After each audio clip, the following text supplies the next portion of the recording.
Welcome to the Slop Temple. We pray this video helps. You begin by preparing the image and opening shortcuts so you can replace the visible app face right away. Choose a clear square PNG or JPEG and make sure it's saved to Photos or Files. This matters because iOS pulls that file when you set the icon. Once done, open Shortcuts, tap the plus to make a new shortcut, then add action and search for Open App. This connects your new icon to the real app so it launches properly. Now you build the shortcut to act as the new app face. Choose Open App and pick the actual app you want to replace. This ensures the shortcut launches the real application. Then tap the three dots, pick Add to Home Screen so you can customize the appearance, and tap the icon thumbnail to choose photo, select the prepared image. After naming the home screen item, tap Add.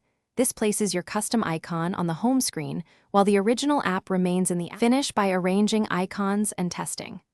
Move the original app into the app library or a folder so only your custom face shows on the home screen. This keeps the interface tidy. If you notice a two-step flash where Shortcuts appears briefly, make sure your shortcut is configured to open the app directly and consider disabling unnecessary preview options. If the icon looks blurry, re-export the image at higher resolution and replace it. That fixes jagged edges and preserves the look you want.